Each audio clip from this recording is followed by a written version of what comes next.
Au centre d'accueil, quand je suis arrivée, j'avais un problème de santé, c'est-à-dire que j'avais des problèmes de thyroïde depuis 4 ans. Tout au début, j'étais en bonne santé et d'un seul coup, ça a déclenché après un accouchement. Donc, par rapport à ce problème de santé de la thyroïde, ça a déclenché encore une autre maladie, la tension. Donc, il fallait que je prenne des médicaments et pour la thyroïde et pour la tension. Et les médecins me disaient il fallait prendre la vie des médicaments. Alors, tous les 2 mois, il fallait voir le médecin pour prendre les prises de sang, pour savoir l'évolution. Ça pouvait soit monter ou descendre, parce que la thyroïde, les glandes thyroïdes, c'est une maladie où soit ça monte, ça descend, c'est jamais stable. Pour mon cas, c'était pas stable. Ce problème, c'était paralysant, parce que moi, j'avais souvent des bouffées de chaleur. C'était impossible de travailler. Moi, je travaille dans le secteur médical, c'est déjà un travail qui n'est pas facile. Donc j'avais souvent des palpitations, pas mal de palpitations, des bouffées de chaleur et surtout beaucoup de fatigue, jusqu'au point qu'il fallait que je m'allonge. Avant j'étais essoufflée, quand je parlais, quand j'étais au téléphone, les gens me disaient « Oh, t'as monté des escaliers, t'as fait des efforts ». Et les gens, quand je parlais au téléphone, ils avaient l'impression que j'étais essoufflée. Ce genre de maladie, quand c'est pas bien soigné, quand c'est pas pris en considération, ça peut évoluer au pire. Ça peut aller jusqu'au cancer, ça peut évoluer au pire. Le pasteur à l'église, mardi, le pasteur a fait un propos et en disant, si vous avez la foi, vous déposez vos médicaments sur l'autel.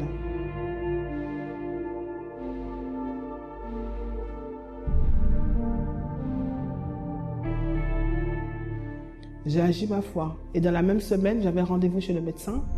Il m'a dit la même chose. Il m'a dit, si on faisait un essai pour arrêter les médicaments, pour voir qu'est-ce que ça donne, l'évolution de la maladie. Je lui ai dit, d'accord, il n'y a pas de souci. Donc, on a arrêté les médicaments. J'ai arrêté les médicaments. Et 2 mois après, on a refait une prise de sang pour savoir l'évolution, qu'est-ce que ça allait donner. Et à ma grande surprise, par la foi, Dieu a guéri. Et il m'a dit, vous êtes totalement guéri, ça ne sert à rien de revenir me voir, vous êtes totalement guéri. Et à côté, j'avais déjà pris des rendez-vous jusqu'au mois de décembre. J'avais déjà envisagé des rendez-vous parce que comme je sais que c'est très long le rendez-vous, j'avais déjà envisagé tous les 2 mois prendre des rendez-vous. Alors j'ai tout annulé mes rendez-vous parce que là maintenant je suis guérie, je prends plein de médicaments. Le problème de tension, tout va bien. La thyroïde, tout va bien. Dieu a rétabli ma santé. Bonjour, soyez bienvenus à cette émission France en direct. Une question. Si quelqu'un est perdu dans le monde, dans un problème, qu'il soit de santé, de famille, professionnel, financier, et elle n'est pas capable de résoudre, ou soit les personnes qui peuvent faire ça ne font pas, quoi faire dans une situation comme ça? Quand nous sommes désespérés, nous sommes perdus, nous n'avons pas la solution pour résoudre notre situation, mes amis, normalement, l'être humain frappe toutes les portes. Quand on dit, ah, c'est là qui c'est bon, elle va là, dans un marabout, dans un sorcier, dans un conseiller, elle frappe toutes les portes. Mais malheureusement, il y a un seul chemin, une seule voie. C'est ça. Quand je dis ça, vous dites, mais qu'est-ce que ça veut dire? Il y a un seul chemin. Oui, il y a un seul chemin pour résoudre tous les problèmes. Et vous allez savoir quel est le chemin. Maintenant, nous allons écouter le témoignage, l'histoire de Madame Juliette.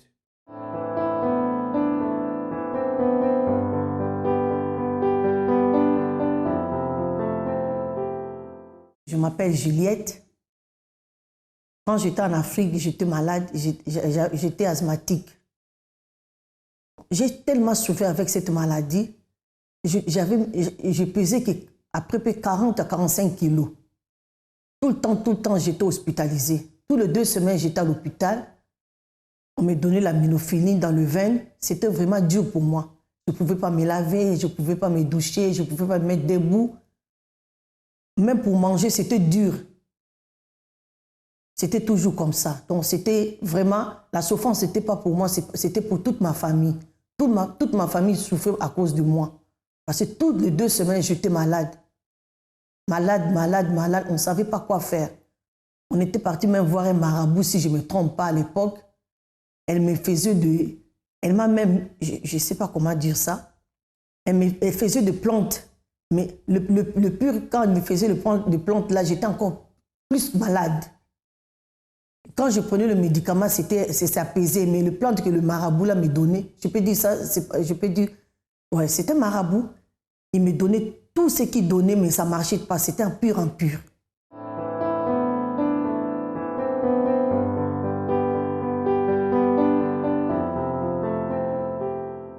J'étais paralysé pendant 6 mois.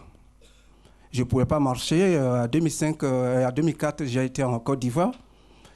Et j'ai construit là-bas, j'ai pris 6 mois pour construire une maison. Quand j'ai fini la maison, je suis venu à Paris pour pouvoir faire mes activités. Et en 2005, du coup, je ne pouvais plus marcher à la maison. Je ramplais. Je ne sais pas d'où ça vient. J'ai été à l'hôpital partout. Personne ne trouve ce remède. Et j'appelle ma mère, je dis, mais qu'est-ce qui se passe? Je ne comprends pas. Et que je souffre ici. J'ai connu le centre d'accueil, on m'a évangélisé au métro, Vigif.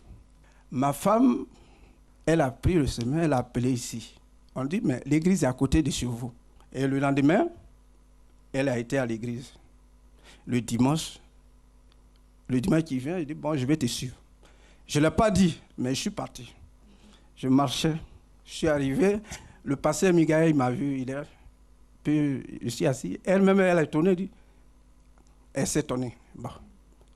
Le pasteur, j'ai vu le pasteur, il dit, bon, je suis malade, je ne sais pas d'où ça vient, tout. Je dis, bon, il faut suivre les prières. Je ne pouvais pas marcher, je ne pouvais pas dormir dans ma maison. Et quand je suis quitté là, l'église, j'ai commencé à dormir dans mon lit.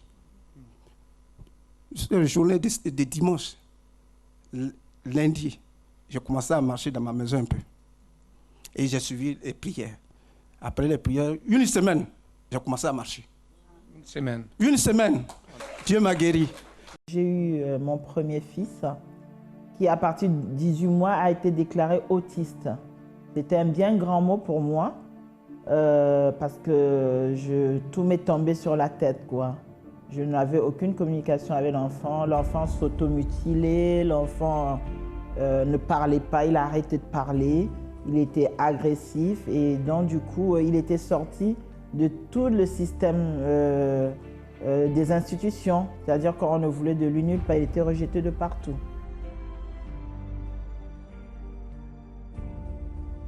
À cause de sa situation, j'ai eu des envies de suicide, j'étais complètement dépressive, complètement détruite, on va dire. J'ai déclenché des maladies dues au stress, dues à la tristesse, dues à la mélancolie, parce que j'étais très, très mélancolique.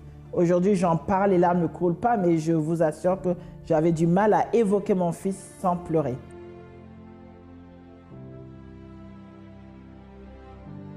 J'ai dû arrêter ma vie professionnelle pour justement m'en occuper, parce que nulle part on ne pouvait l'accepter, ni à la crèche, ni à la rentrée à l'école. À partir de là, je ne pouvais plus rien faire, je ne vivais que pour trouver une solution pour lui. Ma vie professionnelle était complètement bloquée. Ma vie sentimentale, alors là, c'était devenu un chaos. Ma vie familiale, les autres enfants qui sont venus après, c'était, comment dire, la guerre permanente à la maison, c'était des cris, des hurlements. Voilà, il n'y avait pas de paix dans la maison. Et c'est ainsi que j'ai connu le centre. La situation de mon fils, je n'ai pas accepté parce que même la médecine, les médecins m'ont demandé de le donner à titre expérimental. Parce que si je continue à le garder, il finira par me tuer. Mais non, tout mon être a refusé cette solution. J'ai dit non. Il est né, il était normal. Et je ne peux pas, je veux savoir pourquoi il est devenu comme ça et je veux me battre pour qu'il redevienne comme il était auparavant. Quand je suis arrivée au centre d'accueil, je suis tombée justement sur un propos de foi. C'était la campagne d'Israël. Un moyen pour déclencher vraiment la foi. En tout cas, en ce qui me concerne, c'est comme ça que ma foi a été vraiment déclenchée. Et je me suis lancée bien que l'autorité avait déconseillé aux personnes nouvelles de la faire au risque de ne pas voir des résultats. Mais bon, moi, je n'avais plus rien à perdre. Je veux dire, le monde ne m'avait rien donné comme solution. J'étais là, on m'a dit, bon, ben, si vous le faites, vous allez avoir des solutions, alors pourquoi pas? Je me suis lancée tout de suite. Et je peux vous assurer qu'à la fin de la campagne d'Israël, quand on a déposé le sacrifice, peu de temps après, mon fils a parlé à la petite école. Ça, c'était vraiment tellement inattendu. Parce que la médecine avait dit qu'il ne parlera jamais. La médecine avait dit qu'il est fait pour être un cobaye qu'on donne à la médecine. Mais Dieu a fait la différence. Aujourd'hui, je suis vraiment comblée de joie. Je pense que je ne sais même pas comment exprimer cette joie, tellement elle est grande. Parce que mon fils est né en question, le fameux cobaye, celui qui était donné pour perdu, on va dire. Aujourd'hui, il est rentré à l'équipe nationale de France d'athlétisme. Et à chaque fois qu'il court, il gagne. Il est rentré à l'équipe de France et il est en train d'être préparé pour les prochains Jeux olympiques.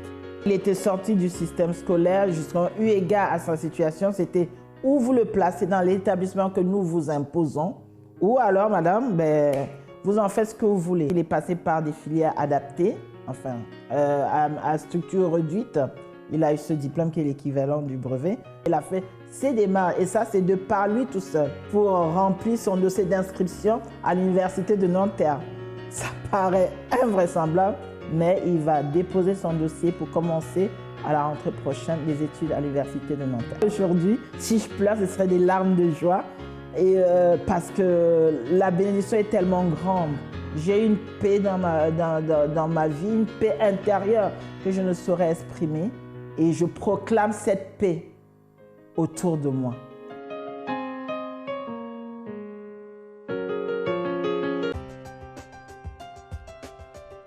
Mardi est le jour de la santé rétablie. Vous souffrez à cause de douleurs dans votre corps, dépression, anxiété, maladie ou un autre problème de santé persistant, cette réunion est indiquée pour vous. Nous croyons que Dieu peut guérir à travers l'exercice de la foi. Pour cela, nous allons déterminer la guérison en réalisant une onction là où se situe votre maladie. Participez à l'une de nos conférences à 7h, 10h, midi, 15h et 20h au centre d'accueil 254 rue du Faubourg Saint-Martin, 75 010 Paris.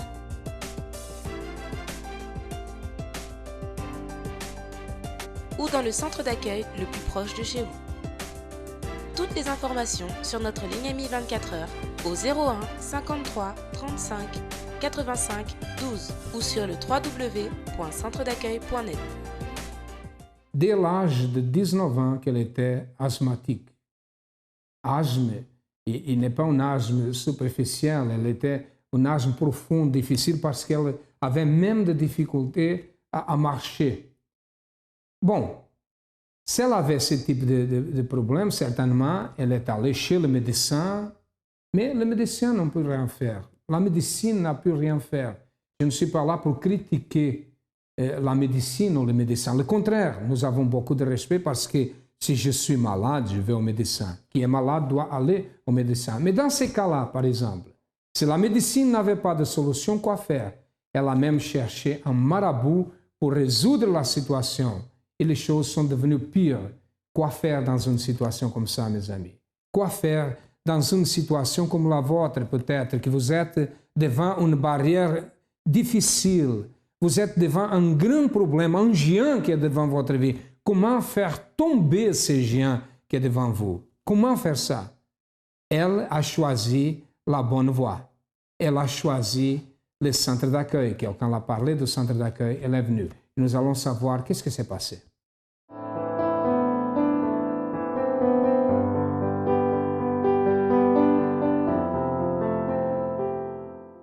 Quand je suis arrivée au centre d'accueil, c'était un ami qui m'avait invité. Il m'a donné l'adresse. C'était un mercredi, c'était un mardi, je me souviens bien. C'était au mois d'avril. Elle m'a dit, Juliette, j'avais tellement de problèmes. Elle m'a dit, je ne peux pas t'expliquer, mais vas-y là-bas, vous allez trouver votre solution. Je suis arrivée au centre d'accueil, c'était un mercredi. C'était le 1er avril 2006. Le mercredi, je suis arrivée le soir. L'évêque a prêché. Ce que l'évêque avait prêché, c'était l'évêque Pedro, je me souviens le jour-là. Ce qu'il avait prêché, c'était tout ce qui s'est passé dans ma vie. J'ai dit, mais oui, avec Dieu, on ne perd rien, on est toujours gagnant. Je vais venir. Et j'ai commencé à venir. À l'époque, j'ai venu 2 fois par jour. Parce que je ne savais pas comment ça se passait, le chaîne de prière. Après, petit à petit, j'ai commencé à comprendre que chaque chose, chaque jour, il y a une prière à faire. Donc, ce n'était pas pareil. Tous les jours n'étaient pas pareils. Et je commence, moi, je n'étais pas tout le temps là mardi. J'étais là du lundi à dimanche. Je venais tous les jours. Chaque prière, je faisais, mais surtout le mardi, je venais pour ma guérison. J'étais là tous les mardis. Tout ce que le pasteur disait, je le faisais. J'étais là, je persévérais, je luttais. Et je suis allée voir le médecin ici. Il m'a dit, oui, madame, à l'époque, j'étais toujours asthmatique. Je suis allée voir un médecin. Il m'a dit, madame, on va faire les tests. Ils ont fait les tests. Ils ont vu que vraiment, tout est positif. Le médecin m'a dit, madame, je vais vous écrire un médicament, mais on va voir comment ça va se passer. Prenez ces médicaments pendant 3 mois. J'ai pris ces médicaments pendant 3 mois. C'était le Séritide. Il m'a dit, madame, c'est le dernier médicament qu'on a ici en France pour l'asthme. On n'a plus une autre. Je prenais les Séritide pendant 3 mois. Ça pesait quand même. Ça améliorait, mais il n'y avait pas un changement vraiment. Mais avec le prière, je persévérais. Arrivé, il y a une période comme on a lancé la campagne d'Israël, je me suis lancée. À l'époque, j'ai dit à mon Dieu, bon, je ne travaille pas, je n'ai pas de papier. Tout ce que j'ai, je te donne. Et je sacrifiais tout ce que j'avais. Et du coup, un jour comme ça, je ne pouvais même pas monter les escaliers. Le jour au lendemain, je commençais à monter les escaliers, j'étais plus essoufflée. J'ai dit, mais qu'est-ce qui se passe? J'étais déjà guérie, mais je ne savais pas que j'étais guérie. Et du coup, au fur et à mesure, je partais voir mon médecin pour faire les examens. Il m'a dit, madame, il n'y a plus rien. Vous êtes complètement guérie. Jusqu'à aujourd'hui, je suis complètement guérie.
Alors, je m'appelle Géraldine, aujourd'hui j'ai 18 ans, mais quand je suis arrivée au centre d'accueil, en fait, j'étais une jeune fille dépressive, c'est-à-dire que je me sentais vide à l'intérieur de moi.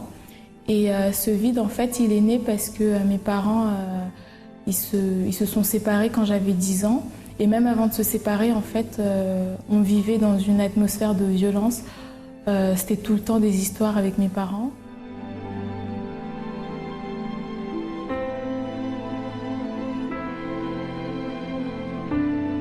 À l'âge de 10 ans, en fait, ma mère, elle est partie de chez nous. Et moi, je ne pouvais pas, en fait, vivre avec elle. Et moi, je supportais pas de ne pas pouvoir être avec ma mère quand je le voulais. Et je vivais avec mon père. Et mon père, en fait, il était strict avec moi. Enfin, un peu trop strict d'ailleurs. Et ça fait que je me sentais pas bien chez moi. Je me sentais pas bien chez moi. Je me sentais seule.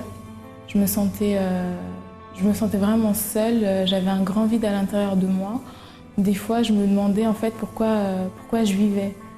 Je me demandais pourquoi je vivais et en fait j'étais une personne d'apparence aussi parce que je montrais jamais aux gens que j'allais pas bien, je montrais jamais aux gens que ça allait pas chez moi, que j'avais des problèmes et tout ça. Je gardais tout en fait à l'intérieur de moi et quand je me retrouvais seule, c'est là que je commençais à pleurer, c'est là que je commençais à penser que je sers à rien.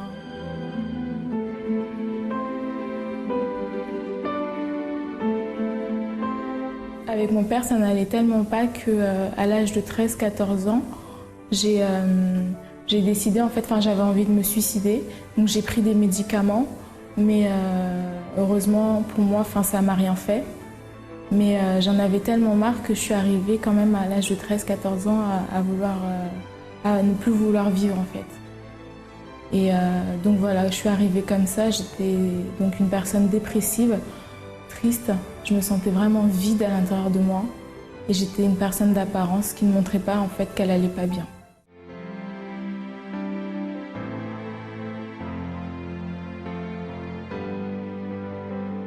C'est ma mère en fait qui m'a invitée parce que elle habitait sur Cergy et en fait elle a connu le centre d'accueil grâce à une dame en fait qui lui en avait parlé, donc elle m'avait invitée, mais moi j'avais du mal en fait à aller à l'église parce que je croyais en Dieu mais sans plus quoi. Et en fait je voyais un changement en ma mère, je voyais que déjà malgré ses problèmes elle avait tout le temps le sourire, elle avait tout le temps la joie de vivre. Donc un dimanche j'ai décidé de venir avec elle et en fait quand je suis venue j'ai trouvé en fait différent comment on enseignait en fait. Je trouvais ça différent et je trouvais que tout ce que le pasteur il disait en fait ça... J'avais l'impression, tout ce qu'il disait, je savais que ça me concernait. À travers le groupe jeune, j'ai commencé à venir à l'église. En venant au groupe jeune, en fait, à travers les réunions qu'on avait, spécialement pour les jeunes, à travers ce que le pasteur il disait, c'est là que j'ai compris qu'on pouvait être jeune, avoir une foi et comment pratiquer sa foi en fait. Aujourd'hui, je suis une personne totalement différente de quand j'étais arrivée. Donc j'étais arrivée dépressive. Je me sentais seule, vide, et aujourd'hui, je peux dire que j'ai la joie, que même si je peux avoir des problèmes, tout ça, je sais que Dieu il est avec moi et j'ai une totale confiance en lui. Et en fait, juste d'avoir Dieu avec moi, je peux avoir tous les problèmes. Je ne serai plus la personne dépressive, vide, parce que je sais qu'il est avec moi, qu'il est à l'intérieur de moi. Et avec lui, je sais que j'ai la joie, j'ai la victoire, j'ai tout ce que je veux en fait. J'ai Dieu, donc j'ai tout.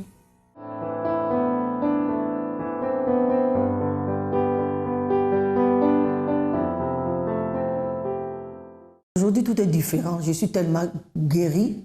À l'époque, j'arrivais pas à payer. Quand je mettais dans le pesé pour mesurer, pour mes poids, j'étais jamais à 50 kilos.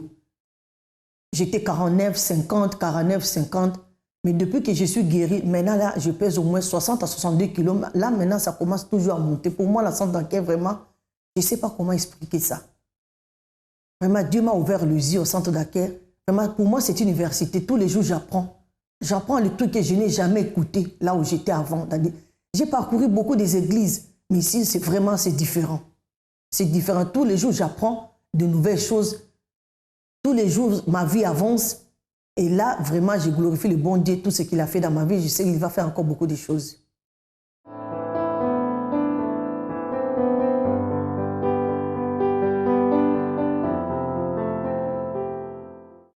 Elle a dit que le centre d'accueil, c'est une université de la foi. Pourquoi? Parce que ce que le monde n'a pu faire, elle a réussi, elle a reçu au centre d'accueil. Quelle est la bonne voie? Quel est le bon chemin? Bon, il est écrit dans la Bible, hein, Christ a dit, je suis le chemin, la vérité et la vie. Et nous travaillons à la lumière de la Bible. Nous enseignons une foi intelligente, une foi surnaturelle. Et à travers cette foi surnaturelle, aujourd'hui, elle est guérie, ce que la médecine ne pouvait pas faire. Dieu a fait à travers sa foi, sa détermination, à travers la foi intelligente. Aujourd'hui, elle peut marcher, peut même courir. Aujourd'hui, elle est une nouvelle personne parce qu'elle a pratiqué la foi intelligente. Elle a participé de la campagne d'Israël au centre d'accueil. Et vous, qu'est-ce que vous attendez pour changer votre vie? Nous sommes là pour vous conseiller. Il y a un chemin. Il y a une voie qui peut changer complètement votre vie. Nous sommes situés au 254 de rue de Faubourg Saint-Martin, au 10e à Paris. Nous avons d'autres adresses.